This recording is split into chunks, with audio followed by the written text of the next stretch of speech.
서울의 심장부, 그 중에서도 가장 높은 곳에서 도시의 야경을 지배하는 유진그룹의 펜트하우스.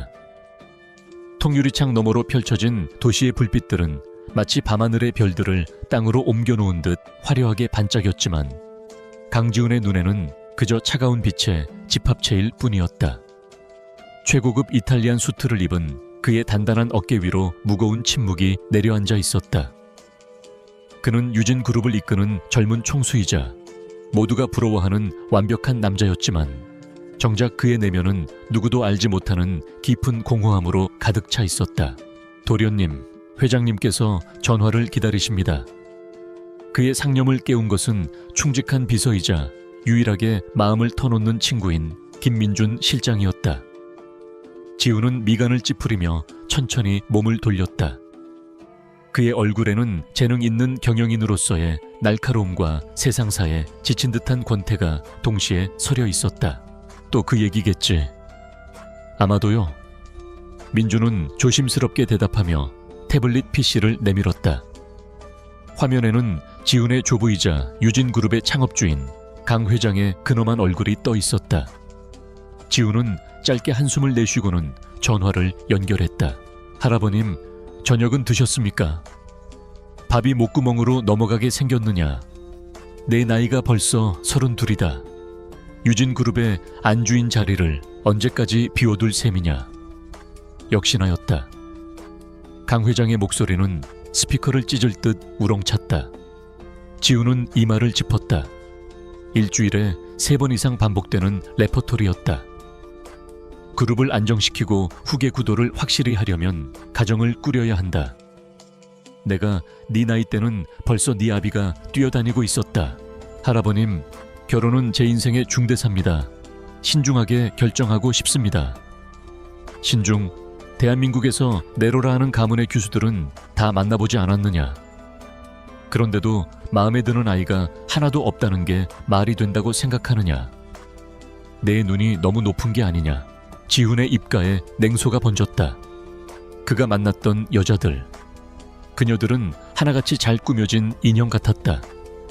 머리부터 발끝까지 명품으로 치장하고 교양 있는 척 미소를 지었지만 그녀들의 눈은 오직 유진그룹의 안주인이라는 타이틀과 그에 따르는 부와 명예를 향해 있었다. 강지훈이라는 사람 자체에는 아무런 관심도 없었다. 대화는 언제나 사업, 주식, 미술품 경매, 그리고 해외 리조트에 대한 이야기로 흘러갔고 지훈의 진짜 취미나 생각에 대해 묻는 사람은 단 한 명도 없었다. 제 눈이 높은 것이 아니라 그들의 속내가 너무 빤히 보이는 겁니다. 그게 뭐가 어쨌단 말이냐. 원래 다 그렇게 사는 것이다. 정략 결혼이 뭐 별거냐. 서로에게 필요한 것을 주고받는 비즈니스일 뿐이다. 저는 제 아내가 될 사람과 비즈니스를 하고 싶지 않습니다. 지훈의 단호한 대답에 강 회장은 잠시 말을 잃었다. 곧이어 포기한 듯한 한숨 소리가 들려왔다. 알겠다. 내 고집을 꺾을 수는 없겠지. 좋다. 그럼 이번 주말에 내가 마련한 선자리에 나가보거라. 이번에는 정말 괜찮은 아이들로만 골랐다. 일방적인 통보와 함께 전화는 끊겼다. 지우는 허탈한 웃음을 지으며 소파에 몸을 던졌다. 민준이 조용히 다가와 위스키 한 잔을 건넸다. 또 시작이시군요. 매번 똑같아. 그들은 나를 보는 게 아니라 내 뒤에 있는 유진그룹을 볼 뿐이야. 내 재산, 내 지위. 그런 것들이 사라지면 과연 누가 내 곁에 남아줄까? 위스키 잔을 흔들던 지훈의 눈빛이 차갑게 빛났다. 그의 머릿속에서 오랫동안 품어왔던 어쩌면 무모하기 짝이 없는 하나의 계획이 고개를 들었다. 민준아, 내 도련님, 재미있는 연극을 하나 해볼까 하는데 아주 실감나는 연극. 며칠 후 서울의 한 평범한 오피스텔 단지.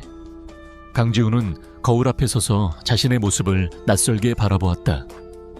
수백만 원짜리 맞춤 정장은 온데간데 없고 시장에서 산 듯한 낡은 면바지와 보풀이 일어난 니트가 그의 몸에 걸쳐져 있었다. 손목에는 수억 원을 호가하는 파텍 필립 대신 3만 원짜리 카시오 시계가 채워져 있었다. 머리는 일부러 손질하지 않아 덥수룩했고 값비싼 안경 대신 뿔테 안경을 써서 날카로운 인상을 감췄다. 그는 더 이상 유진그룹의 총수 강지훈이 아니었다. 작은 중소기업에 다니며 월세와 학자금 대출에 허덕이는 평범한 직장인 박현우. 그것이 그의 새로운 신분이었다. 이게 정말 최선입니까? 민주는 걱정스러운 얼굴로 물었다. 그는 이 말도 안 되는 계획을 처음 들었을 때 기절할 뻔했다. 대한민국 최고 재벌의 총수가 가난한 직장인 행세를 하며 맞선을 보러 다닌다니. 혹시라도 정체가 탄로나면 그룹의 이미지는 물론 주가에도 엄청난 타격을 줄 수 있는 위험천만한 도박이었다. 초회선인지는 모르겠지만 유일한 방법이야. 진짜 얼굴을 보고 싶어. 돈과 지위라는 가면을 벗겨냈을 때 드러나는 맨 얼굴. 지훈, 아니 현우는 결심을 굳힌 듯 단호하게 말했다. 민주는 그의 고집을 꺾을 수 없다는 것을 알기에 더 이상 반대하지 않았다. 대신 철저하게 그의 신분을 위장하는 데 필요한 모든 것을 준비했다. 가짜 재직증명서와 월급 명세서, 낡은 국산 중고차, 그리고 월세 오피스텔까지. 모든 것이 완벽했다. 첫 번째 맞선 상대는 법조인 집안의 딸이라는 한유라였다. 현우는 약속 장소인 강남의 고급 호텔, 커피숍 대신 근처의 평범한 프랜차이즈 카페를 약속 장소로 정했다. 그녀는 약속 시간보다 15분이나 늦게 나타났다. 머리부터 발끝까지 최신 명품으로 치장한 그녀는 카페에 들어서자마자 노골적으로 인상을 찌푸렸다. 어머, 여기서 보기로 한 거 맞아요? 전 또 무슨 호텔 라운지인 줄 알았네. 그녀는 자리에 앉기도 전에 가방을 내려놓으며 쏘아붙였다. 현우는 속으로 쓴웃음을 지으며 겉으로는 온화하게 미소 지었다. 네, 제가 이런 시끄러운 곳을 별로 안 좋아해서요. 여기가 조용하고 이야기도 나누기 편할 것 같아서요. 취향 참 독특하시네요. 유라는 비꼬는 듯 말하며 메뉴판을 쳐다보지도 않고 말했다. 전 오렌지 주스요. 생과일로, 얼음 빼고. 주문이 끝나자마자 본격적인 취조가 시작되었다. 현우 씨는 회사가 어디라고 하셨죠? 아, 네, 판교에 있는 작은 IT 회사에 다니고 있습니다. 아, IT요. 요즘 힘들다던데. 연봉은 어느 정도? 그냥 남들만큼 법니다. 하하. 현우가 애매하게 웃어넘기자 유라의 미간이 더욱 좁아졌다. 그녀는 현우의 낡은 니트와 저렴한 시계를 훑어보았다. 그 눈빛에는 경멸감이 가득했다. 차는 뭐 타세요? 전 큰 차 아니면 멀미를 해서. 뚜벅이라서요. 아직 차 살 여유가 없네요. 네? 차가 없으세요? 유라는 마치 벌레라도 본 듯한 표정을 지었다. 그녀의 목소리 톤이 한 옥타브 올라갔다. 그럼 집은 자가이신가요? 아니요. 월세 오피스텔에 살고 있습니다. 그 말이 끝나자마자 유라는 자리에서 벌떡 일어났다. 어머, 나 갑자기 급한 일이 생각났네. 오늘은 이만 일어나야겠어요. 그녀는 단 한순간의 망설임도 없이 가방을 챙겨 떠났다. 테이블 위에 놓인 오렌지 주스는 한 모금도 줄지 않은 채 그대로였다. 현우는 텅 빈 맞은편 의자를 보며 허탈하게 웃었다. 연극의 첫 관객은 아주 정직한 반응을 보여주었다. 두 번째, 세 번째 만남도 별반 다르지 않았다. 교사라는 여성은 그의 부모님이 돌아가시고 빚이 좀 있다는 말에 표정이 굳었고, 공무원이라는 여성은 그가 앞으로의 재테크 계획에 대해 명확한 대답을 못하자 미래가 안 보이는 남자라며 자리를 떴다. 그들은 박현우라는 사람의 성격, 가치관, 꿈에 대해서는 단 한마디도 묻지 않았다. 오직 그의 경제력과 배경을 측정하는 데만 혈안이 되어 있었다. 연이은 실패에 지우는 깊은 회의감에 빠졌다. 어쩌면 할아버지의 말이 맞을지도 모른다. 진정한 사랑이나 이해 같은 건 환상일 뿐이고 세상은 원래 그렇게 조건과 계산으로 굴러가는 것인지도 모른다. 그 무렵 서울의 또 다른 한편에서는 박서연이 고단한 하루를 보내고 있었다. 그녀는 편의점 야간 아르바이트를 막 끝내고 새벽 찬 공기를 맞으며 집으로 향하는 중이었다. 그녀의 손에는 유통기한이 임박해 폐기 직전이었던 삼각김밥 2개가 들려 있었다. 오늘 그녀와 남동생의 아침 식사였다. 서연의 삶은 단 한순간도 녹록지 않았다. 몇 년 전 아버지가 사업 실패 후 병으로 돌아가시면서 남겨진 빚은 고스란히 그녀의 몫이 되었다. 어머니는 충격으로 몸져 누웠고 이제 막 대학생이 된 남동생 서준의 학비와 생활비도 그녀가 책임져야 했다. 그녀는 낮에는 카페에서 밤에는 편의점에서 일하며 하루에 4시간도 차에 자지 못했지만 단 한 번도 자신의 삶을 비관하거나 누군가를 원망하지 않았다. 누나, 또 폐기 음식 가져왔어? 작은 반지하 방에 들어서자 밤새 과제를 하던 서준이 안쓰러운 얼굴로 그녀를 맞았다. 이게 얼마나 맛있는데. 전자레인지에 30초만 돌리면 꿀맛이야. 서연은 애써 밝게 웃으며 삼각김밥을 내밀었다. 서준은 그런 누나의 모습에 마음이 아팠다. 내가 휴학하고 돈 벌게. 누나 혼자 너무 힘들어. 무세운 소리야. 너는 공부만 열심히 하면 돼. 졸업해서 훌륭한 사람 되는 게 누나 빚 갚아주는 거야. 알았지? 서연은 동생의 머리를 쓰다듬으며 다독였다. 그녀에게 가족은 삶의 이유이자 가장 큰 힘이었다. 아무리 힘들어도 동생의 미래를 포기할 수는 없었다. 며칠 뒤 카페에서 함께 일하는 친구 미영이 서연에게 조심스럽게 말을 꺼냈다. 서연아, 너 혹시 맞선 한번 볼래? 맞선? 내가 무슨 맞선이야? 서연은 손을 내저으며 웃었다. 연애는 그녀에게 사치 중에 사치였다. 아니, 그냥 밥이나 한번 먹어보라고. 내 사촌 오빠 친구인데 사람이 그렇게 진국이래. 부모님 일찍 여의고 혼자 힘으로 꿋꿋하게 사는 사람인데 성실하고 착하대. 막 부자는 아니지만 너처럼 속이 깊은 사람이라 잘 맞을 것 같아서. 됐어. 나 그럴 시간도 없고 마음의 여유도 없어. 딱 한 번만. 내가 너 힘든 거 아는데 그래도 좋은 사람 만나서 의지하고 그러면 좋잖아. 응? 제발. 미영의 간곡한 부탁에 서연은 결국 고개를 끄덕이고 말았다. 사실 큰 기대는 없었다. 그저 친구의 성의를 무시할 수 없었을 뿐이다. 그녀는 자신의 처지에 누군가를 만난다는 것 자체가 상대방에게 짐이 될 것이라고 생각했다. 그리고 약속된 주말, 강지우는 박현우의 모습으로 4번째 맞선 장소로 향하고 있었다. 이미 마음을 거의 비운 상태였다. 이번에도 다르지 않을 것이라는 체념이 그의 발걸음을 무겁게 만들었다. 이번까지만 하고 이 지긋지긋한 연극을 끝내자. 그는 그렇게 다짐하며 약속 장소인 낡은 찻집의 문을 열었다. 그곳에서 창가에 앉아 수줍게 고개를 숙이고 있는 박서연이 그를 기다리고 있었다.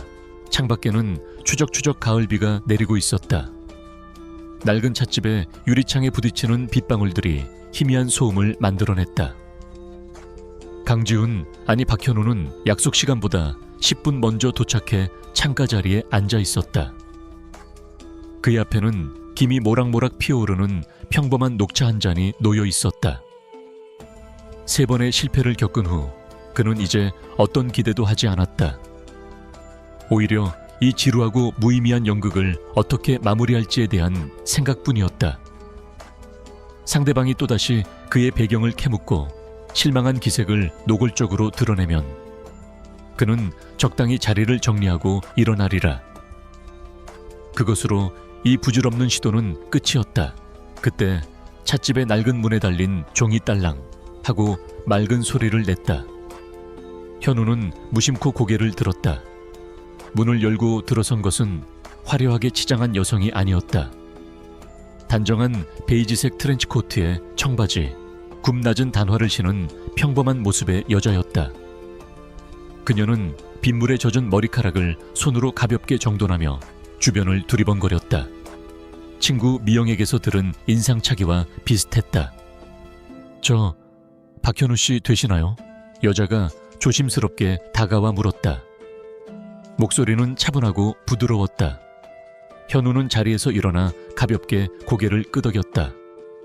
네, 맞습니다. 박서연 씨. 네, 안녕하세요.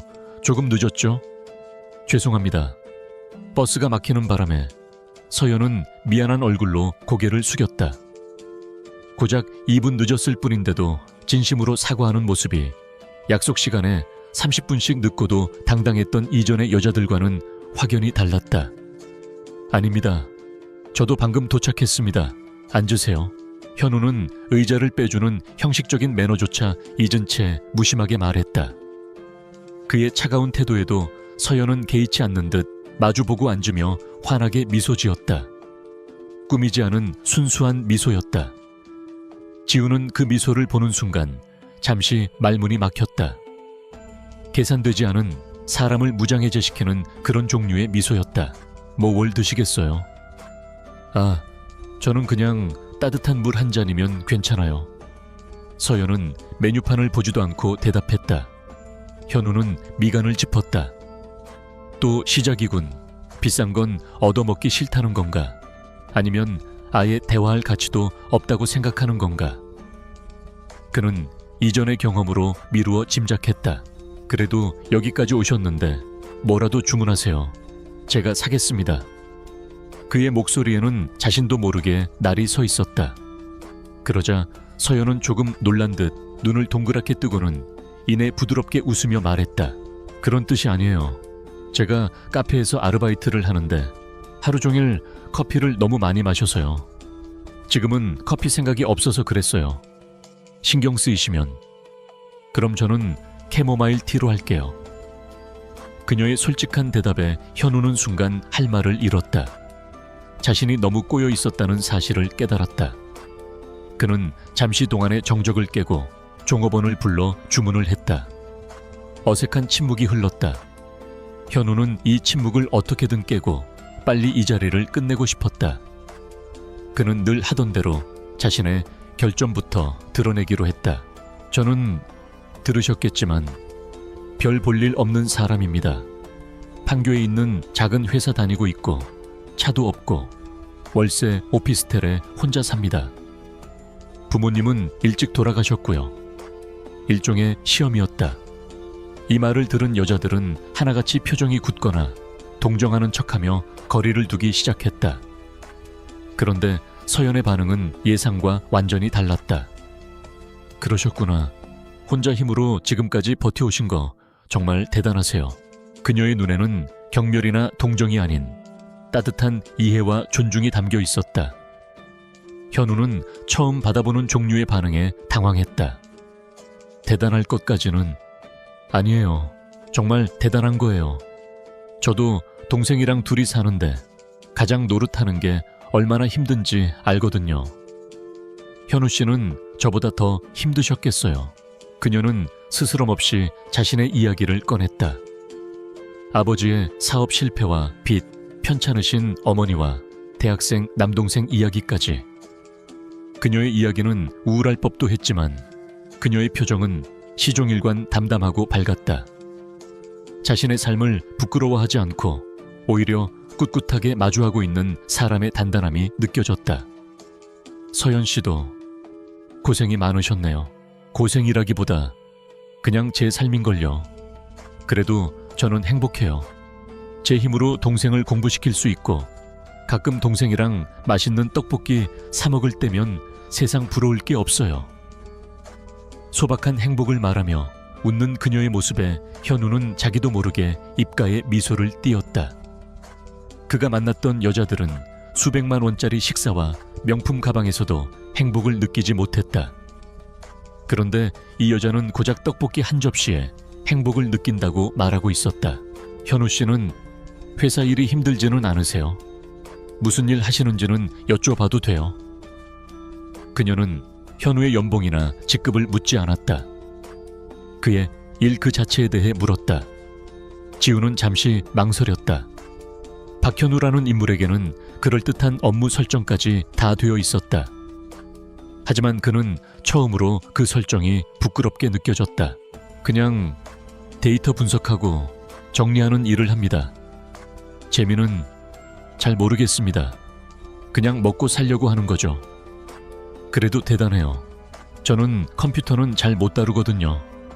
각자 자기가 잘하는 분야가 있는 거겠죠. 그녀는 어떤 대답에도 긍정적으로 반응했다. 상대방을 깎아내리거나 평가하지 않고 있는 그대로를 존중해 주었다. 대화는 편안하게 이어졌다. 취미, 좋아하는 영화, 최근에 읽은 책, 그동안 누구도 묻지 않았던 강지훈의 진짜 관심사에 대한 이야기들이 박현우의 입을 통해 흘러나왔다. 그는 자신이 이렇게 말을 많이 하는 사람이었는지 새삼 깨달았다. 바로 그때였다. 테이블 위에서 진동이 울렸다. 현우의 낡은 휴대폰이었다. 화면에는 김 실장이라는 이름 대신 김민준 팀장이라는 이름이 떠 있었다. 발신자 표시 제한으로 걸려온 비상 연락이었다. 그는 서연에게 양해를 구하고 잠시 자리에서 일어났다. 무슨 일이야? 찻집 구석으로 가 전화를 받은 지훈의 목소리는 순식간에 차갑고 날카롭게 변했다. 도련님, 큰일 났습니다. 경쟁사인 태영전자의 주가가 오늘 오후 들어 갑자기 폭등하고 있습니다. 저희가 비밀리에 개발 중이던 프로젝트 제우스의 핵심 기술과 유사한 기술을 발표한다는 미확인 정보가 시장에 퍼졌습니다. 뭐라고? 지훈의 눈이 매섭게 빛났다. 프로젝트 제우스는 유진그룹의 미래를 책임질 차세대 반도체 기술로 극소수의 임원 외에는 아무도 그 존재를 모르는 1급 기밀이었다. 내부 소행이 아니고서는 절대 정보가 셀 수 없었다. 정보 유출 경로를 즉시 파악하고 관련된 모든 임직원들의 최근 통신 기록과 동선을 확인해 그리고 즉시 이사회를 소집하도록. 알겠습니다. 짧은 통화를 마친 지훈은 다시 박현우의 얼굴로 돌아왔다. 하지만 그의 내면은 이미 차가운 전쟁터로 변해 있었다. 그는 방금 전까지 서연과 나누었던 따뜻하고 평화로운 대화가 마치 다른 세상의 일처럼 느껴졌다. 그가 자리로 돌아오자 서연이 걱정스러운 얼굴로 물었다. 무슨 안 좋은 일 있으세요? 표정이 안 좋아 보이셔서. 아, 아닙니다. 회사에서 급한 연락이 와서요. 죄송합니다. 아니에요. 직장 생활 하다 보면 그럴 수 있죠. 힘내세요. 그녀는 그의 사정을 깊게 파고들지 않았다. 그저 따뜻한 격려 한마디를 건넬 뿐이었다. 그 배려가 지훈의 얼어붙은 마음에 다시 온기를 불어넣었다. 시간은 생각보다 빨리 흘렀다. 어느덧 찻집을 나설 시간이 되었다. 밖에는 여전히 비가 세차게 내리고 있었다. 오늘 만나서 반가웠습니다. 조심히 들어가세요. 현우가 인사를 건네자 서연이 가방에서 작은 3단 우산을 꺼내며 말했다. 현우 씨는 우산 없으세요? 아, 미처 준비를 못했네요. 괜찮습니다. 저기 버스 정류장까지만 뛰어가면 됩니다. 그가 손사래를 치자 서연이 활짝 편 우산을 그의 위로 불쑥 내밀었다. 이거 쓰고 가세요. 비가 너무 많이 와서 그냥 가면 감기 걸려요. 아닙니다. 그럼 서연 씨는 어떻게 하시고요? 저는 괜찮아요. 가게가 바로 저기 코너만 돌면 있어서요. 금방 뛸 수 있어요. 그녀는 거짓말을 하고 있었다. 그녀가 일하는 카페는 여기서 버스를 타고 2 정거장이나 가야 했다. 하지만 그녀는 망설임 없이 자신의 유일한 우산을 낯선 남자에게 건네려 하고 있었다.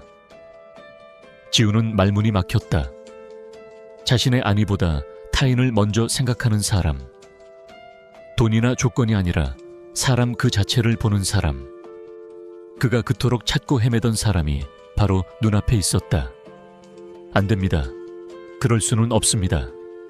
지우는 단호하게 거절했다. 그리고 잠시 망설이다가 말했다. 그럼 정류장까지만 같이 써도 될까요? 서연은 잠시 놀란 듯 했지만 이내 환하게 웃으며 고개를 끄덕였다. 네, 좋아요. 작은 우산 아래 2 사람의 어깨가 조심스럽게 맞닿았다. 어색했지만 싫지 않은 거리였다. 빗소리만이 가득한 거리를 두 사람은 말없이 걸었다. 지우는 자신의 어깨 한쪽이 비에 흠뻑 젖고 있다는 것을 알았지만 아무 말도 하지 않았다. 서연이 자신도 모르게 우산을 그에게 더 기울여주고 있었기 때문이었다. 버스 정류장에 도착했을 때 지우는 처음으로 용기를 내어 물었다. 서연씨, 혹시 다음 주말에 시간 괜찮으시면 네, 영화를 보거나 아니면 맛있는 떡볶이라도 같이 먹으러 가지 않으실래요? 그의 말에 서연의 얼굴이 환해졌다. 네, 좋아요. 연락주세요. 버스가 도착하고 서연은 손을 흔들며 버스에 올라탔다. 지우는 버스가 시야에서 사라질 때까지 한참을 그 자리에 서 있었다. 빗줄기는 점점 더 거세졌지만 그의 마음은 이상하리만치 맑고 따뜻했다. 몇 블록 떨어진 곳에 주차된 검은색 세단에 올라탄 그는 다시 유진그룹의 총수 강지훈의 얼굴로 돌아왔다. 그는 젖은 어깨를 털어내지도 않은 채 민준에게 전화를 걸었다. 나다. 프로젝트 제우스 관련해서 최태석 전무의 움직임을 주시해. 그리고 박서연이라는 사람에 대해 알아봐줘. 아주 조용히. 전화를 끄는 그의 눈빛은 복잡 미묘했다. 한쪽에서는 막 싹트기 시작한 따뜻한 희망이, 다른 한쪽에서는 회사를 집어삼키려는 차가운 음모가 동시에 소용돌이치고 있었다. 운명의 비는 이제 막 시작되고 있었다. 약속했던 떡볶이 가게는 허름한 시장 골목 안쪽에 자리 잡고 있었다. 금요일 저녁 가게 안은 퇴근길에 들른 학생들과 직장인들로 발 디딜 틈이 없었다. 매캐하게 피어오르는 고추장 양념 냄새와 사람들의 왁자지껄한 소음이 뒤섞여 활기찬 분위기를 만들어냈다. 최고급 레스토랑의 정적과 절제된 서비스에만 익숙했던 강지훈에게는 모든 것이 낯선 풍경이었다. 자리가 없네. 어떡하죠? 다른 데로 갈까요? 서연이 미안한 표정으로 물었다. 그녀는 그가 이런 시끄럽고 비좁은 장소를 불편해할까봐 걱정하는 눈치였다. 하지만 지훈은, 아니 현우는 고개를 저었다. 아닙니다. 조금만 기다리죠. 왠지 여기 떡볶이가 아주 맛있을 것 같네요. 그의 의외의 대답에 서연의 얼굴에 환한 미소가 번졌다. 잠시 후 구석에 자리가 나자 두 사람은 비좁은 테이블에 마주 앉았다. 떡볶이와 순대, 튀김이 한 접시에 담겨 나왔다. 새빨간 양념을 뒤집어 쓴 떡볶이를 보는 현우의 표정이 잠시 미묘해졌다. 그가 이런 음식을 마지막으로 먹어본 것이 언제였는지 기억조차 나지 않았다. 자, 드세요. 이 집 순대가 진짜 맛있어요. 이렇게 떡볶이 국물에 푹 찍어서. 서연은 시범을 보이듯 순대 한 점을 국물에 적셔 그의 앞접시에 놓아주었다. 현우는 잠시 망설이다가 포크로 그것을 집어 입에 넣었다. 예상보다 훨씬 더 자극적이고 강렬한 맛이었다. 하지만 이상하게도 불쾌하지 않았다. 오히려 혀끝을 감싸는 매콤달콤한 맛이 닫혀있던 그의 미각을 깨우는 듯 했다. 어때요? 괜찮아요? 네, 맛있네요. 그의 짧은 대답에도 서연은 아이처럼 기뻐했다. 그녀는 자신의 소박한 세상을 그와 공유할 수 있다는 사실에 행복해하는 듯 했다. 그 모습에 현우는 가슴 한구석이 따끔거리는 것을 느꼈다. 이 모든 것이 거짓 위에 세워진 성이라는 사실이 그를 괴롭혔다. 서연 씨는 꿈이 뭐예요? 문득 그는 그녀의 미래에 대해 궁금해졌다. 서연은 잠시 생각에 잠기더니 수줍게 웃으며 말했다. 거창한 꿈은 없어요. 그냥 지금 있는 빚 다 갚고 우리 서준이 무사히 졸업시키고 그러고 나면 아주 작은 꽃집을 하나 차리고 싶어요. 아침마다 향기로운 꽃들을 만지면서 하루를 시작하면 정말 행복할 것 같아요. 그녀가 꿈을 이야기하는 동안 그녀의 눈은 반짝반짝 빛나고 있었다. 그 빛은 수십억짜리 다이아몬드보다 더 영롱하고 순수했다. 지우는 할 말을 잃었다. 그가 아는 여자들은 더 높은 지위, 더 큰 집, 더 화려한 보석을 꿈꿨다. 하지만 그녀는 고작 작은 꽃집을 꿈꾸고 있었다. 현우 씨는요? 현우 씨 꿈은 뭐예요? 서연의 질문에 그는 대답할 수 없었다. 유진그룹의 총수 강지훈의 꿈은 그룹을 세계 최고의 기업으로 만드는 것이었다. 하지만 가난한 직장인 박현우에게는 어떤 꿈이 있을까? 그는 잠시 침묵하다가 자신의 가장 깊은 곳에 숨겨져 있던 진심의 한 조각을 꺼내 보였다. 저는 그냥 마음 편하게 발 뻗고 잘 수 있었으면 좋겠습니다. 아무 걱정 없이요. 그것은 강지훈으로서도 박현우로서도 마찬가지인 진심이었다. 서연은 그의 대답에 고개를 끄덕이며 따뜻한 눈빛으로 그를 바라보았다. 그게 제일 어려운 꿈이죠. 저도 알아요. 두 사람 사이에는 깊은 공감대가 흘렀다. 처한 상황은 하늘과 땅 차이였지만 삶의 무게를 짊어진 인간으로서 느끼는 고독과 피로는 같았다. 그날 이후 두 사람의 소박한 데이트는 계속되었다. 주말 오후에는 한강공원 벤치에 앉아 캔커피 하나를 나눠 마시며 지나가는 사람들을 구경했고, 비 오는 날에는 낡은 재개봉관에서 옛날 영화를 보며 함께 웃고 울었다. 서연은 도서관에서 책을 빌려 읽는 것을 좋아했고, 현우는 그녀 덕분에 몇 년 만에 처음으로 소설책을 손에 들었다. 그녀와 함께하는 시간 동안 그는 유진그룹의 총수라는 무거운 갑옷을 완전히 벗어던질 수 있었다. 누구도 그에게 그룹의 미래나 다음 분기 실적에 대해 묻지 않았다. 서연은 단지 그가 오늘 하루 힘들지는 않았는지, 점심은 뭘 먹었는지를 궁금해할 뿐이었다. 그녀의 존재 자체가 그에게는 유일한 안식처가 되어가고 있었다. 하지만 그림자는 그의 발밑에서 점점 더 길어지고 있었다. 늦은 밤, 강지훈은 그의 비밀 아지트인 한남동의 작은 오피스텔에서 김민준 실장을 만나고 있었다.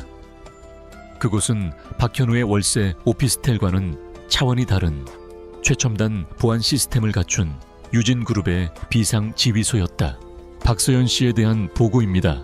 민준이 건넨 서류에는 서연의 모든 것이 담겨 있었다.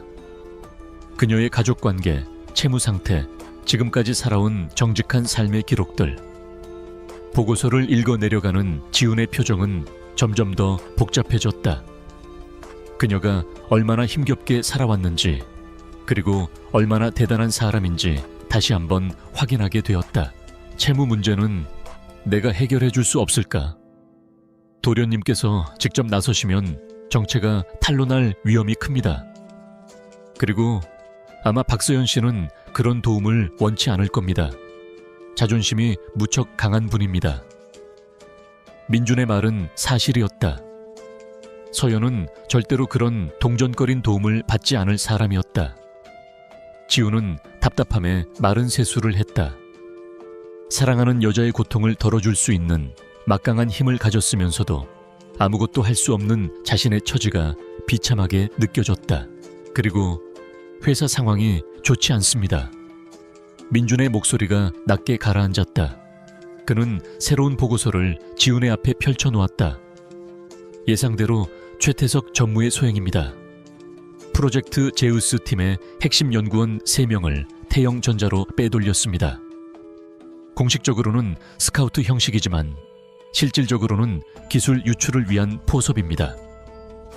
또한 이사회 내부에서도 최 전무를 지지하는 세력이 규합되고 있습니다. 강 회장님의 오랜 신복이었던 박 이사까지 그에게 돌아선 정황이 포착되었습니다. 지훈의 턱선이 단단하게 굳었다. 최태석은 그가 생각했던 것보다 훨씬 더 치밀하고 대담하게 움직이고 있었다. 그는 아버지의 때부터 유진그룹에 몸담아 온 인물로 능력은 출중했지만 야망이 지나치게 큰 것이 흠이었다. 지훈이 젊은 나이에 총수 자리에 오르자 그는 노골적으로 자신의 불만을 드러내곤 했다. 최 전무는 저를 아직 경험 없는 풋내기 정도로 생각하고 있겠죠. 그의 오만함이 우리의 무기가 될 수 있습니다. 아직은 때가 아닙니다. 그가 꼬리를 완전히 드러낼 때까지 기다려야 합니다. 알아. 하지만 가만히 앉아서 당하고만 있을 수는 없어. 역정보를 흘려 태영전자로 넘어간 놈들에게는 오염된 데이터를 넘겨주도록 손을 써놔. 그리고 최전무의 자금 흐름을 면밀히 추적해 쥐새끼 한 마리도 빠져나가지 못하게. 강지훈의 눈빛은 얼음장처럼 차가웠다. 사랑하는 여자 앞에서는 한없이 부드러운 남자였지만 지금 그의 모습은 피 냄새를 맡은 맹수와 같았다. 며칠 뒤 지훈의 두 세계가 충돌할 뻔한 아찔한 순간이 찾아왔다. 그는 서연과 함께 서울숲을 산책하고 있었다. 화창한 날씨와 서연의 밝은 웃음소리에 그의 마음도 평화로웠다. 바로 그때 그의 등 뒤에서 익숙한 목소리가 들려왔다. 어머, 저기 최 전무님 아니세요? 지훈의 심장이 철렁 내려앉았다. 그가 고개를 돌리지 않고 곁눈질로 확인한 곳에는 최태석이 그의 아내와 함께 다정하게 팔짱을 끼고 걸어오고 있었다. 거리는 불과 20m도 차에 되지 않았다. 지금 이 자리에서 마주친다면 모든 것이 끝이었다. 서연 씨, 지훈은 반사적으로 서연의 손목을 잡아 끌었다. 네? 왜요, 현우 씨? 저기 아이스크림 가게. 갑자기 아이스크림이 너무 먹고 싶네요. 빨리 가요. 녹기 전에. 그는 어색하기 짝이 없는 핑계를 대며 그녀를 이끌고 가장 가까운 오솔길로 방향을 틀었다. 서연은 그의 갑작스러운 행동에 어리둥절했지만 순순히 그의 발걸음을 따랐다. 심장이 미친 듯이 뛰었다. 다행히 최태석은 그들을 알아보지 못한 채 지나쳐갔다. 한참을 달려 인적이 드문 벤치에 도착해서야 지훈은 안도의 한숨을 내쉬었다. 무서운 일 있어요, 현우씨. 아까부터 안색이 안 좋아요. 누구 아는 사람이라도 본 거예요? 서연은 예리했다. 그녀는 그의 어색한 연기를 이미 눈치채고 있었다. 아니요. 그냥 예전에 같이 일했던 직장 상사인데 사이가 별로 안 좋아서요. 마주치기 좀 그래서 그랬어요. 미안해요. 놀라게 해서. 그는 간신히 변명을 쥐어짰다. 서연은 더 이상 묻지 않았지만 그녀의 눈에는 여전히 걱정이 가득했다. 그날 밤 그녀를 집 근처에 데려다 주었을 때 그녀가 차에서 내리기 전 조용히 그의 손을 잡았다. 현우 씨, 무슨 걱정 있는지는 모르겠지만 너무 혼자 끙끙 앓지 마세요. 제가 큰 힘은 못 되어 드리겠지만 이야기 들어주는 것 정도는 할 수 있으니까요. 그녀의 따뜻한 손과 진심 어린 위로에 지훈은 가슴이 무너져 내리는 것 같았다. 이토록 순수하고 착한 사람을 언제까지 속여야 하는 걸까? 그는 그녀의 손을 마주 잡으며 차마 입 밖으로 내지 못할 말을 속으로 삼켰다. 미안해요, 서연씨. 정말 미안해요. 자신의 차로 돌아온 그는 한참 동안이나 서연이 들어간 낡은 빌라 입구를 바라보았다. 사랑이 깊어질수록 거짓의 무게는 감당할 수 없을 만큼 무거워지고 있었다. 그리고 동시에 최태석의 그림자는 그의 회사와 그의 행복을 집어삼키기 위해 점점 더 짙게 드리워지고 있었다. 이제는 결정을 내려야 할 때였다. 서울숲에서의 아찔한 순간 이후 강지훈은 더 이상 자신의 이중생활을 유지할 수 없다는 것을 깨달았다. 서연을 향한 사랑이 깊어질수록 그녀를 속이고 있다는 죄책감은 비수처럼 그의 심장을 파고들었다. 동시에 최태석의 검은 그림자는 시시각각 유진그룹의 심장부를 향해 뻗어오고 있었다. 언제 터질지 모르는 시한폭탄 위에서 아슬아슬한 줄타기를 하는 기분이었다. 그는 결단을 내려야 했다. 이 모든 혼돈 속에서 그가 붙잡아야 할 단 하나의 진실이 있다면 그것은 바로 박서연이었다. 그녀만이 그의 유일한 구원이자 희망이었다. 거대한 폭풍이 모든 것을 휩쓸기 전에 그는 그녀와의 관계를 온전히 자신의 것으로 만들고 싶었다. 그 주 주말 그는 서연에게 전화를 걸어 그들이 처음으로 긴 대화를 나누었던 한강공원의 벤치에서 만나자고 약속했다. 그의 목소리는 자신도 모르게 조금 떨리고 있었다. 유진그룹의 운명이 걸린 이 사회에서도 흔들리지 않던 그였지만 지금은 인생에서 가장 중요한 발표를 앞둔 사람처럼 긴장하고 있었다. 하얘질 역의 한강은 고요하고 아름다웠다. 주황색 노을이 강물 위로 길게 부서져 내렸다. 서연은 약속 장소에 먼저 도착해 벤치에 앉아 있었다. 강바람에 그녀의 긴 머리카락이 부드럽게 흩날렸다. 그 평화로운 모습을 보는 순간 지훈의 마음속 모든 불안과 갈등이 눈 녹듯 사라지는 것 같았다. 서연 씨, 기다렸어요? 아니에요, 현우 씨. 저도 방금 왔어요. 와, 오늘 노을 정말 예쁘네요. 그녀는 아이처럼 해맑게 웃었다. 현우는 그녀의 옆에 조심스럽게 앉았다. 한동안 두 사람은 말없이 나란히 앉아 붉게 물들어가는 하늘을 바라보았다. 심장 박동 소리가 유난히 크게 들렸다. 서연 씨. 현우가 어렵게 입을 열었다. 그의 굳은 표정과 긴장된 목소리에 서연은 고개를 돌려 그를 바라보았다. 네? 무슨 할 말 있어요? 제가 서연 씨를 처음 만났을 때 저는 사실 모든 걸 포기한 상태였습니다. 세상에 대한 기대도 사람에 대한 믿음도 없었죠. 그는 천천히 그리고 진심을 담아 이야기하기 시작했다. 물론 박현우의 입을 빌린 이야기였지만 그 안에 담긴 감정은 온전히 강지훈의 것이었다. 그런데 서연 씨를 만나고 모든 게 변했어요. 서연 씨의 따뜻함, 긍정적인 모습, 그리고 세상을 대하는 진심 어린 태도를 보면서 저는 제가 잊고 살았던 것들을 다시 떠올리게 됐습니다. 웃는 법을 다시 배웠고 행복이 무엇인지 다시 생각하게 됐습니다. 서연 씨는 제게 빛과 같은 사람이었어요. 서연의 눈시울이 촉촉하게 젖어들었다. 그녀는 말없이 그의 이야기에 귀를 기울였다. 현우는 떨리는 손을 뻗어 그녀의 손을 잡았다. 그리고 그의 낡은 코트 주머니에서 작은 상자를 꺼냈다. 상자 안에는 크고 화려한 다이아몬드 반지가 아닌 이제 막 피어나는 작은 새싹 모양의 은반지가 들어있었다. 서연이 언젠가 말했던 꽃집의 꿈을 떠올리며 그가 며칠 밤낮으로 고민해 고른 반지였다. 이거 사느라 몇 달 동안 모은 돈을 다 썼습니다.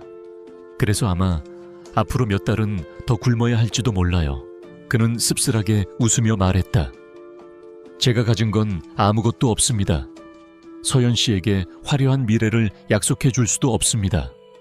어쩌면 저와 함께하면 지금보다 더 힘들어질지도 모릅니다. 하지만 이것 하나만은 약속할 수 있습니다. 세상 누구보다 서연 씨를 아끼고 사랑하고 제 모든 것을 걸고 지켜주겠다고요. 그는 자리에서 일어나 그녀의 앞에 한쪽 무릎을 꿇었다. 지나가던 몇몇 사람들이 신기한 듯 쳐다보았지만 그의 눈에는 오직 서연만이 담겨 있었다. 박서연 씨, 저같이 보잘것없는 놈이지만 저와 결혼해 주시겠습니까? 서연은 두 손으로 입을 가린 채 아무 말도 하지 못했다. 그녀의 커다란 눈에서 뜨거운 눈물이 쉴 새 없이 흘러내렸다. 그것은 기쁨의 눈물이기도 했지만 동시에 앞으로 닥쳐올 현실의 무게를 아는 사람의 눈물이기도 했다. 그녀는 한참을 울먹이다가 간신히 목소리를 쥐어짰다. 현우 씨, 하지만 우리는 둘 다 너무 가진 게 없잖아요. 결혼은 현실이에요. 우리 어머니도 계시고 서준이도. 제 빚도 아직 많이 남았는데 우리가 정말 감당할 수 있을까요? 그녀의 현실적인 걱정에 지훈은 가슴이 미어지는 것 같았다. 그가 강지훈이었다면 이 모든 문제를 단숨에 해결해 줄 수 있었다. 하지만 지금 그는 아무것도 할 수 없는 박현우였다.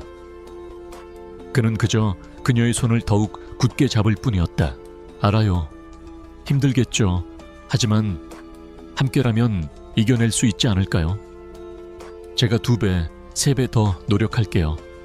서연 씨 힘들지 않게 제가 다 짊어질게요. 그의 진심 어린 눈빛을 마주한 서연은 더 이상 망설이지 않았다. 그녀는 눈물을 닦고 환하게 웃으며 고개를 끄덕였다. 네, 좋아요. 현우 씨랑 결혼할게요. 가진 게 없어도 괜찮아요. 현우 씨만 옆에 있으면 저는 뭐든지 다 이겨낼 수 있을 것 같아요. 그 순간 세상이 멈춘 것 같았다. 지우는 조심스럽게 그녀의 네 번째 손가락에 작은 은반지를 끼워주었다. 반지는 마치 처음부터 그녀의 것이었던 것처럼 꼭 맞았다. 그는 자리에서 일어나 그녀를 와락 껴안았다.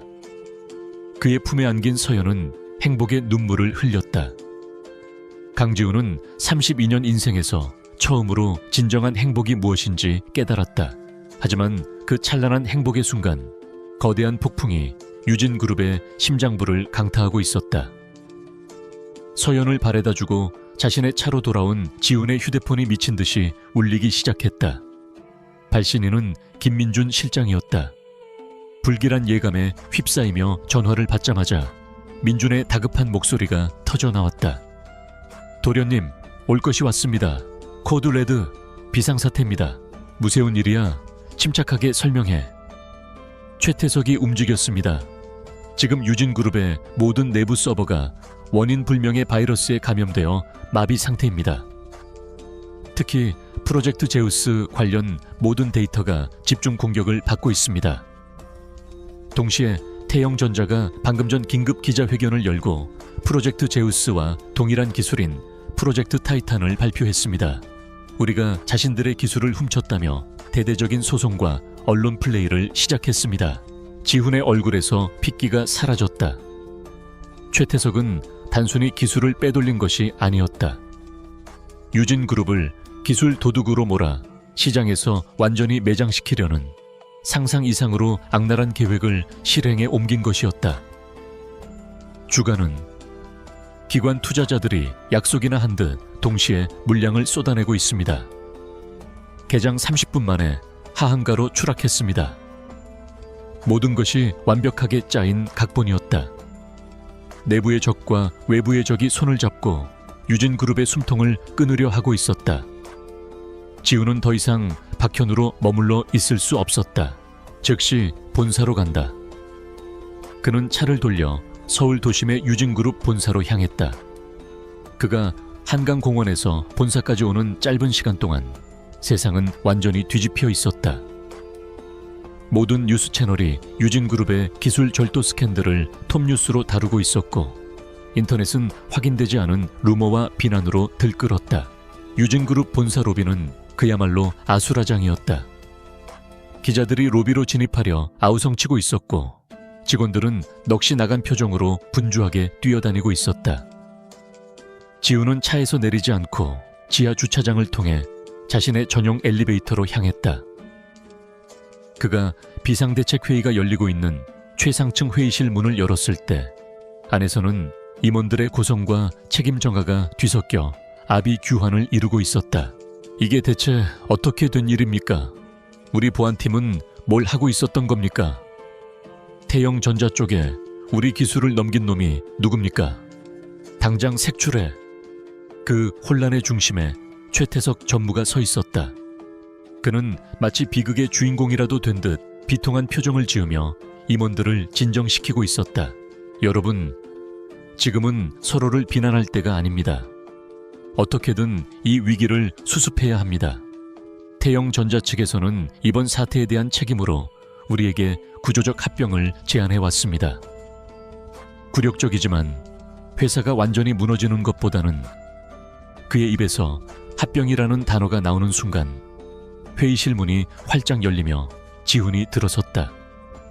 낡은 코트와 뿔테 안경을 쓴 박현우가 아닌 날카로운 눈빛과 냉철한 카리스마를 지닌 총수 강지훈의 모습이었다.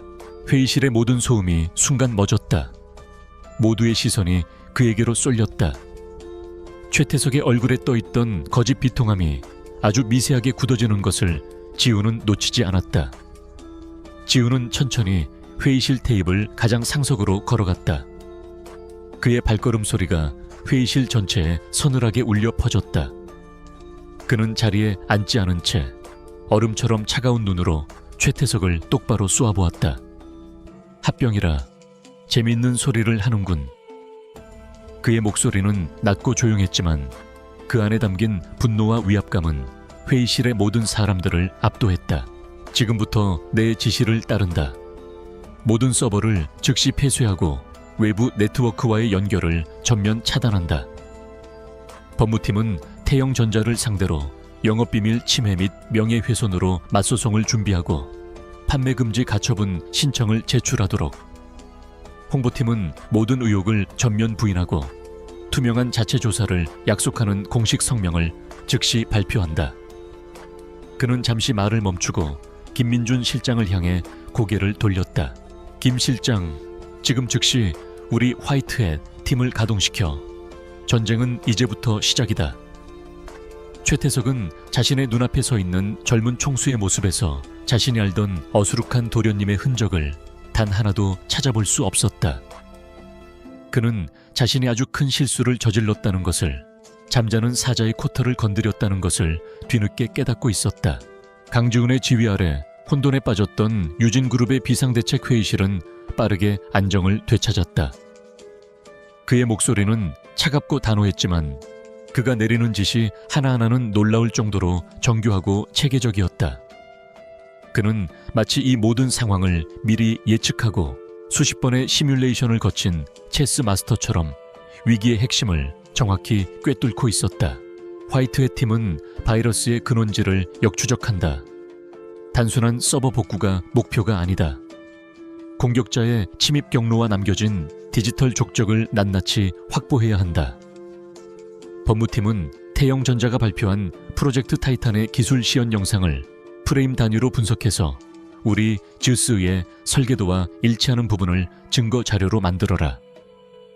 이것은 단순한 기술 유출이 아니라 명백한 산업 스파이 행위임을 입증해야 한다. 임원들은 젊은 총수의 압도적인 카리스마와 전문성에 경악을 금치 못했다. 그들은 지금까지 강지훈을 그저 선대 회장의 후광을 입은 운 좋은 상속자 정도로만 여겨왔다. 하지만 지금 그들 눈앞에 서 있는 것은 날카로운 발톱을 숨기고 있던 잠자는 사자 그 자체였다. 회의실 한쪽에서 모든 상황을 지켜보던 최태석의 얼굴은 굳어 있었다.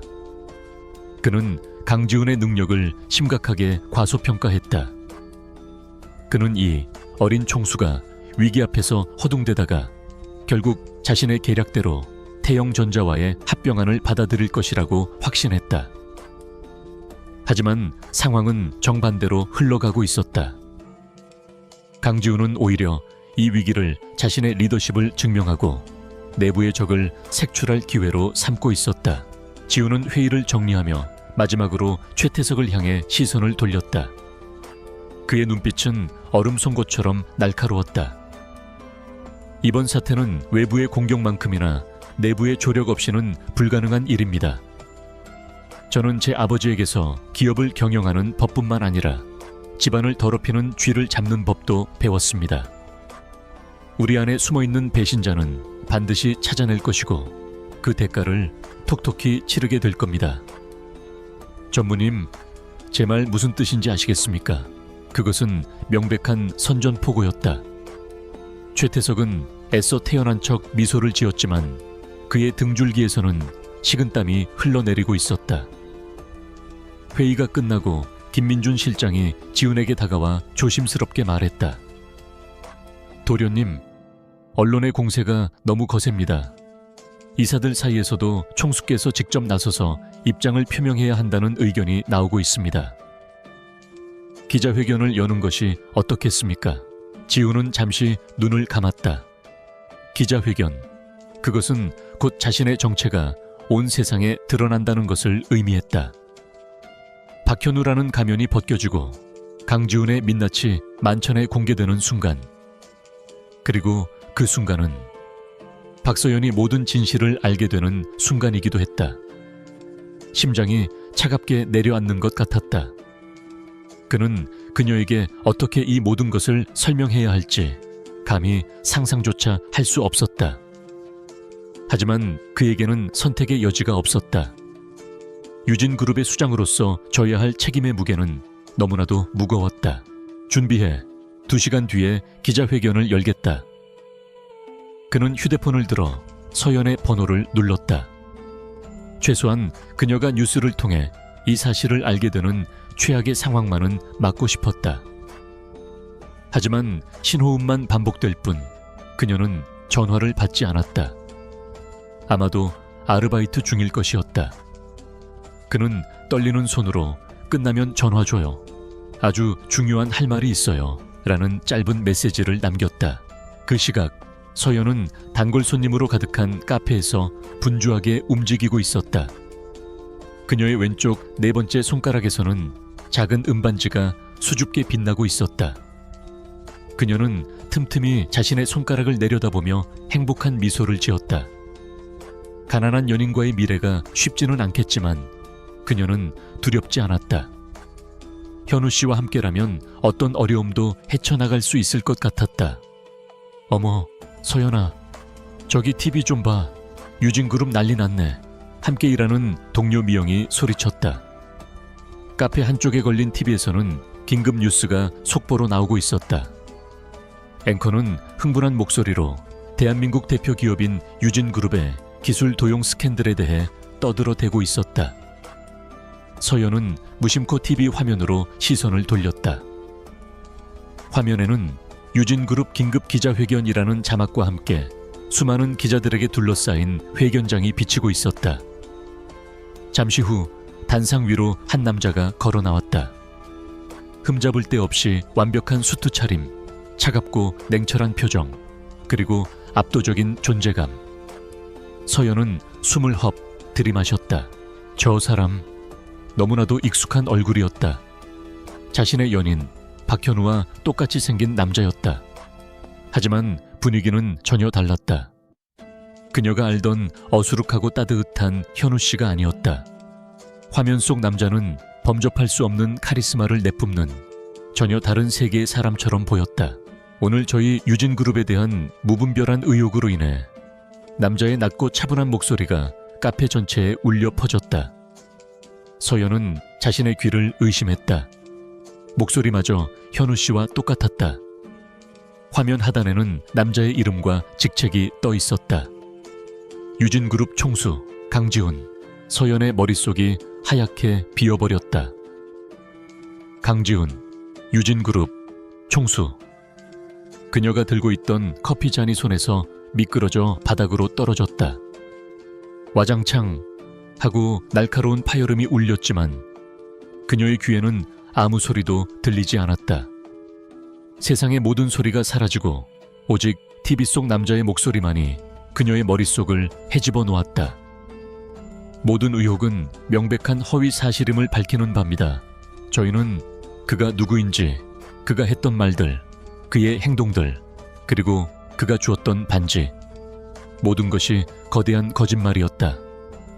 그녀는 실험 대상이었을까?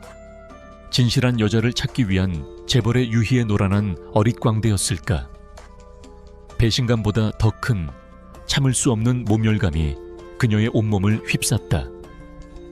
그녀가 사랑했던 것은 그의 진심이지 그의 돈이나 지위가 아니었다. 하지만 그 진심마저 연기였다면 그녀에게는 무엇이 남는단 말인가? 기자회견이 끝나고 녹초가 된 지훈은 수십 통의 부재중 전화와 메시지를 무시한 채 오직 서연에게 향했다. 그녀의 집으로 가는 내내 그의 심장은 불안감으로 터질 것 같았다. 그녀의 낡은 반지하 빌라 앞에 도착했을 때 그는 차에서 내리지 못하고 한참을 망설였다. 무슨 말을 해야 할까? 어떻게 용서를 구해야 할까? 마음을 굳게 먹고 그녀의 집 문을 두드렸을 때 문을 연 것은 서연이 아닌 동생 서준이었다. 서준은 그를 보자마자 저기에 가득 찬 눈으로 앞을 가로막았다. 당신이 강지훈입니까? 서연 씨 좀 만나러 왔습니다. 우리 누나 만날 자격 없습니다. 당신 같은 사람이 우리 누나를 얼마나 비참하게 만들었는지 알기나 해요. 당장 돌아가요. 그때 방 안에서 서연의 지친 목소리가 들려왔다. 서준아, 비켜. 들어오게 해. 지우는 무거운 발걸음을 옮겨 집 안으로 들어섰다. 작은 방은 차가운 침묵으로 가득 차 있었다. 서연은 창가에 등을 보인 채 서 있었다. 그녀의 어깨가 미세하게 떨리고 있었다. 서연 씨, 내가 다 설명할게. 그가 입을 여는 순간 서연이 천천히 몸을 돌렸다. 그녀의 얼굴은 눈물로 엉망이었지만 그 눈빛은 놀라울 정도로 차갑고 단호했다. 무엇을 설명하시겠다는 거죠? 강지훈 씨, 당신의 이름, 직업, 아니면 나와의 모든 만남이 당신의 진실한 사랑 찾기 게임의 일부였다는 사실을? 게임이 아니었어. 서연 씨를 향한 내 마음은 단 한순간도 거짓이 없었어. 거짓이 없었다고요? 서연은 허탈하게 웃었다. 그녀는 천천히 그에게 다가와 자신의 왼쪽 손가락에서 은반지를 빼냈다. 그리고 그것을 테이블 위에 내려놓았다. 또르르, 작은 은반지가 차가운 소리를 내며 굴러갔다.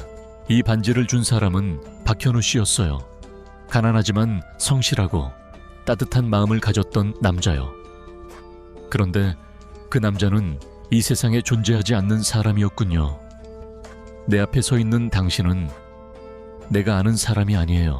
그녀의 목소리는 칼날처럼 날카로웠다. 내가 당신의 돈 때문에 당신을 만난 것처럼 보여요?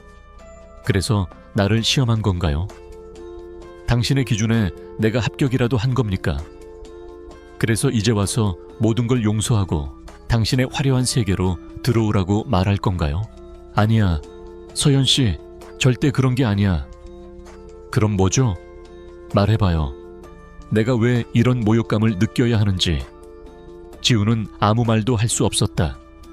어떤 변명도 그녀에게는 더 큰 상처가 될 뿐이라는 것을 알았다. 그의 침묵의 서연은 마지막 남은 희망마저 놓아버린 듯 고개를 떨구었다. 나가주세요.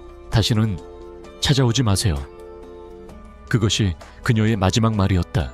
지우는 부서진 사람처럼 그녀의 집에서 쫓겨났다. 밖은 이미 칠흑 같은 어둠에 잠겨 있었다. 그는 차가운 밤 공기 속에 우두커니 서서 손에 남겨진 작은 은반지를 내려다보았다. 회사를 구하기 위한 전쟁에서는 승기를 잡았지만 정작 자신의 세상 전부였던 사랑은 산산조각이 나버렸다.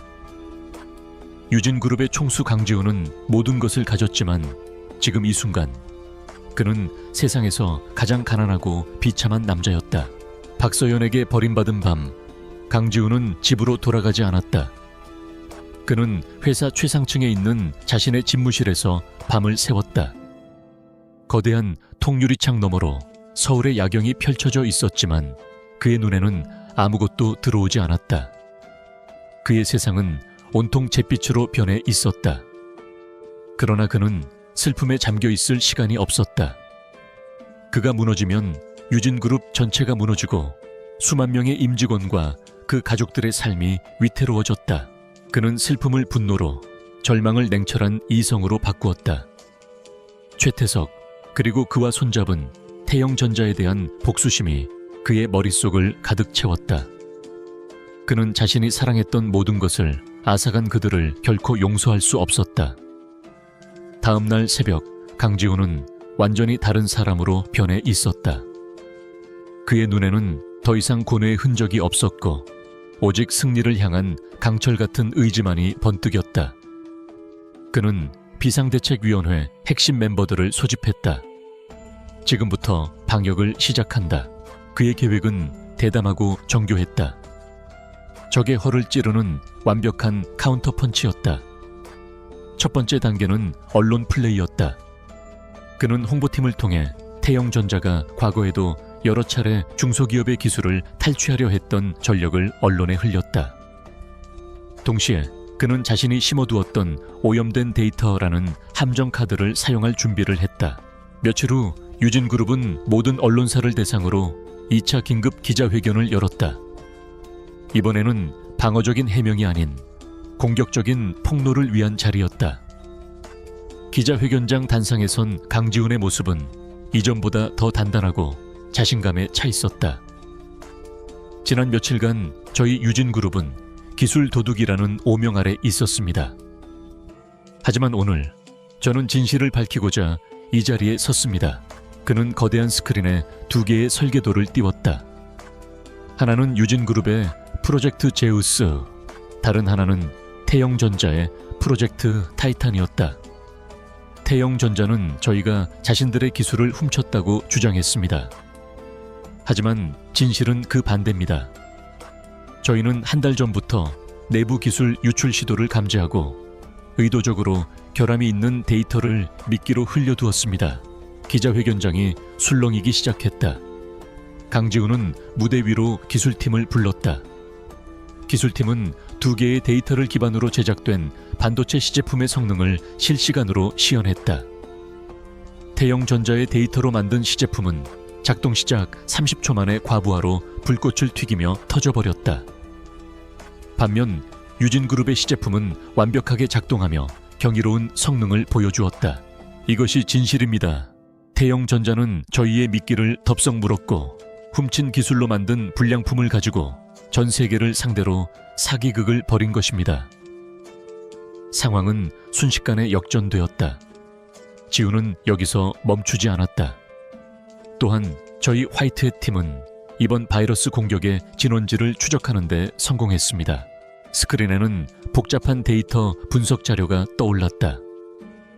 공격은 여러 개의 유령 회사를 거쳐 들어왔지만 그 자금의 출처를 역추적한 결과 모든 화살표는 단 한 사람을 가리키고 있었다.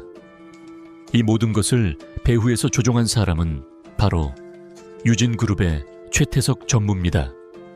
폭탄 선언이었다. 기자회견장은 아수라장이 되었다. 지훈은 최태석이 태영전자와 공모하여 주가를 조작하고 회사를 위기에 빠뜨린 뒤 헐값에 매각하려 했던 모든 증거 자료들을 스크린에 띄웠다.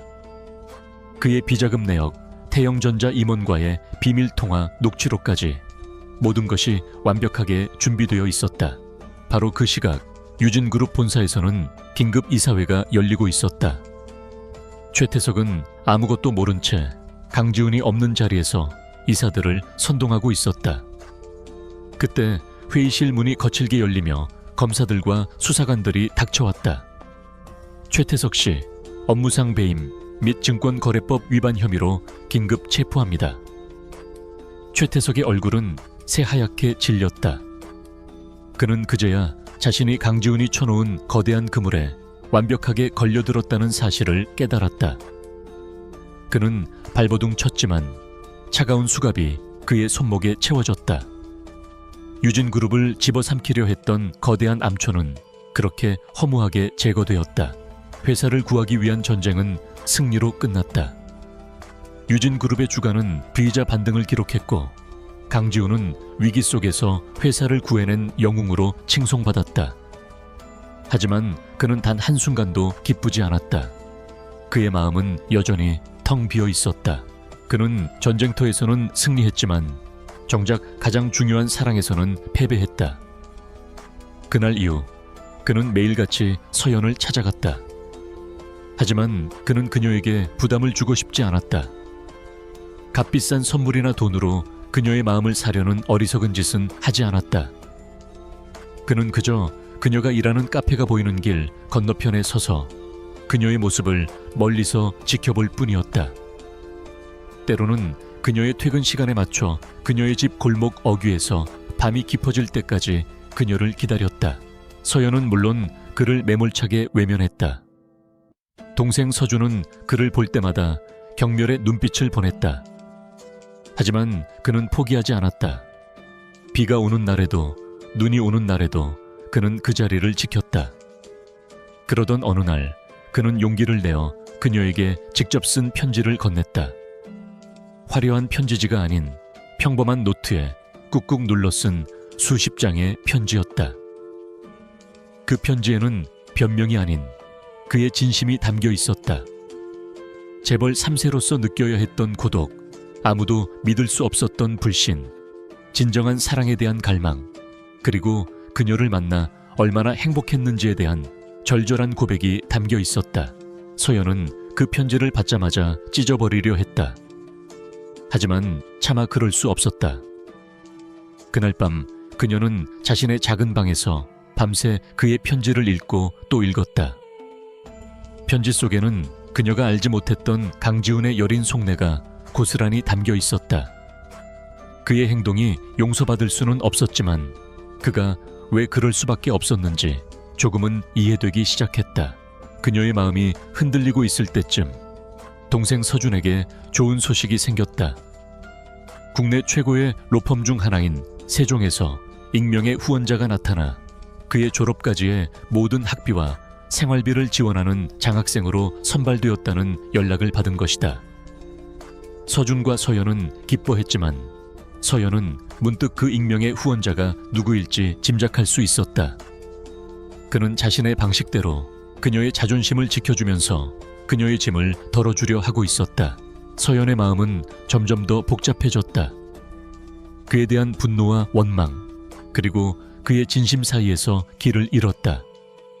회사의 모든 문제가 정리된 어느 겨울밤, 지우는 마지막으로 그녀를 찾아갔다. 그의 얼굴은 그동안의 마음고생으로 눈에 띄게 수척해져 있었다. 그는 아무 말 없이 작은 은반지를 그녀에게 내밀었다. 이 반지의 주인은 박현우였습니다. 그리고 제 마음속에서 저는 언제나 한강 벤치에서 서연 씨를 사랑하게 된 그 남자일 겁니다. 하지만 그 남자는 서연 씨에게 너무 큰 상처를 줬어요. 더 이상 서연 씨를 힘들게 하지 않겠습니다. 그는 반지를 그녀의 손에 쥐어주며 말했다. 용서해달라고 말할 자격도 없습니다. 그냥 서연 씨가 행복했으면 좋겠습니다. 정말로요. 이제 다시는 찾아오지 않겠습니다. 그는 마지막으로 그녀의 얼굴을 가슴에 새기듯 한참을 바라보다가 천천히 몸을 돌렸다. 그의 뒷모습은 세상에서 가장 외롭고 쓸쓸해 보였다. 그가 이대로 그녀의 인생에서 완전히 사라질 것만 같았다. 바로 그 순간 서연은 자신도 모르게 깨닫게 되었다. 그를 향한 분노와 배신감 아래 여전히 그를 사랑하는 마음이 깊이 자리 잡고 있다는 것을, 그녀가 미워했던 것은 그의 거짓말이었지 그라는 사람 자체가 아니었다는 것을, 그가 골목 끝으로 거의 사라져갈 무렵 서연은 자신도 모르게 그의 이름을 불렀다. 현우 씨, 그녀가 부른 이름은 유진그룹의 총수 강지훈이 아니었다. 그녀가 사랑에 빠졌던 가난하지만 따뜻했던 남자 박현우였다. 그녀의 목소리에 지훈의 발걸음이 우뚝 멈추었다. 그는 천천히 믿을 수 없다는 표정으로 뒤를 돌아보았다. 눈물로 얼룩진 서연의 얼굴이 가로등 불빛 아래 희미하게 빛나고 있었다. 강지훈의 발걸음이 멈추었다. 그가 천천히 뒤를 돌아보았을 때 서연은 이미 울음 섞인 얼굴로 그를 향해 몇 걸음 다가와 있었다. 골목길의 희미한 가로등 불빛이 그녀의 젖은 속눈썹을 비추었다. 현우 씨, 다시 한번 그녀는 그를 그 이름으로 불렀다. 그 순간 강지훈은 유진그룹의 총수라는 무거운 갑옷이 산산조각 나는 것을 느꼈다. 그는 다시 아무것도 가지지 않았지만 그녀의 사랑 하나로 세상을 다 가진 듯 행복했던 남자 박현우가 되었다. 그는 천천히 그녀에게로 걸어갔다. 희망과 불신이 뒤섞인 눈으로 그녀를 바라보았다. 제가 당신의 편지를 읽었어요. 서연이 떨리는 목소리로 입을 열었다. 당신이 어떤 삶을 살아왔는지, 얼마나 외로웠는지 전부 다 이해한다고 말할 수는 없어요. 아마 평생 가도 다 이해하지 못할 거예요. 하지만 이제는 알고 싶어요. 당신이라는 사람에 대해서요. 박현우 씨 그리고 강지훈 씨 두 사람 모두를요. 그녀의 말은 완전한 용서가 아니었다. 하지만 그것은 용서보다 더 큰 의미를 담고 있었다. 상처를 딛고 다시 한번 서로를 향해 나아갈 준비가 되었다는 신호였다. 지훈의 눈시울이 뜨거워졌다. 시간이 필요할 거예요. 제 마음에 남은 상처가 아무는 데는요. 당신을 다시 믿기까지 얼마나 걸릴지 몰라요. 그래도 괜찮다면 우리 처음부터 다시 시작해 볼래요? 지훈은 아무 말 없이 고개를 세차게 끄덕였다. 그는 그녀의 손을 조심스럽게 잡고 아까 그녀가 돌려주었던 은반지를 다시 그녀의 손가락에 끼워주었다. 이번에는 청혼의 의미가 아니었다. 어떤 거짓도 없이 온전한 강지훈으로서 당신의 곁에서 신뢰를 되찾겠다는 그의 굳은 맹세였다. 기다릴게. 얼마가 걸려도 좋아. 서연 씨가 나를 완전히 받아줄 때까지 평생이라도 기다릴게. 두 사람은 아무 말 없이 서로를 마주 보았다. 차가운 겨울밤이었지만 두 사람의 마음속에는 그 어느 때보다 따뜻한 봄이 찾아오고 있었다. 그 후 몇 달의 시간이 흘렀다. 최태석과 그 일당은 법의 엄중한 심판을 받았다. 수십 년의 중형을 선고받고 몰락한 그의 소식은 신문 사회면을 작게 장식했을 뿐 더 이상 사람들의 관심사가 아니었다. 강지훈의 탁월한 리더십 아래 유진그룹은 위기를 완벽하게 극복했다. 프로젝트 제우스는 세계 시장에서 대성공을 거두었고 유진의 주가는 사상 최고치를 경신했다. 강지훈은 대한민국에서 가장 주목받는 젊은 경영인으로 확고히 자리매김했다. 하지만 그의 삶에서 가장 큰 변화는 회사에서의 성공이 아니었다. 그는 서연과의 약속을 지켰다. 그는 더 이상 자신을 숨기지 않았다. 그는 서연을 자신의 세계로 초대했다. 처음에는 어색해하던 서연도 점차 그의 세계를 이해하기 시작했다. 그는 그녀를 데리고 값비싼 레스토랑에 가기도 했지만 서연이 원할 때면 언제든 허름한 시장의 떡볶이 가게에 가서 함께 웃으며 떡볶이를 먹었다. 가장 큰 관문은 강 회장이었다. 지훈은 서연을 데리고 할아버지 앞에 섰다. 강 회장은 처음에는 평범하기 짝이 없는 서연의 행사에게 노골적으로 불만을 드러냈다. 내가 이 아이 때문에 그 난리를 쳤단 말이냐. 하지만 서연은 조금도 위축되지 않았다. 그녀는 억지로 잘 보이려 애쓰지도 않았고 비굴하게 고개를 숙이지도 않았다. 그녀는 그저 진심으로 한 인간으로서 노인을 대했다. 회장님, 안녕하세요. 박서연입니다. 지훈 씨가 왜 저 같은 사람을 사랑하는지 저도 처음에는 이해할 수 없었습니다. 하지만 이제는 조금 알 것 같습니다. 지훈 씨에게 필요했던 것은 유진그룹의 안주인이 아니라 힘들 때 기댈 수 있는 따뜻한 어깨였다는 것을요. 제가 그 어깨가 되어드리겠습니다. 그녀의 당당하고 진솔한 모습에 산전수전 다 겪은 노회한 경영인의 눈빛이 조금씩 부드러워졌다. 그는 평생을 부와 권력의 정점에서 살아왔지만 단 한 번도 들어보지 못했던 종류의 진심을 그녀에게서 보았다. 강 회장은 결국 두 사람의 관계를 허락할 수밖에 없었다. 지훈 역시 서연의 가족에게 정식으로 사죄했다. 그는 서연의 어머니에게 최고의 치료를 받을 수 있도록 주선했고 서준의 학업을 물심양면으로 도왔다. 하지만 그것은 재벌의 시혜가 아닌 한 가족의 구성원으로서 보여주는 진심 어린 애정이었다. 처음에는 그를 적대시했던 서준마저 그의 진심의 마음을 열고 그를 매형이라고 부르기 시작했다. 그리고 1년 뒤 봄꽃이 만개한 어느 화창한 날 두 사람은 결혼식을 올렸다. 그들의 결혼식은 세간의 예상과 전혀 달랐다.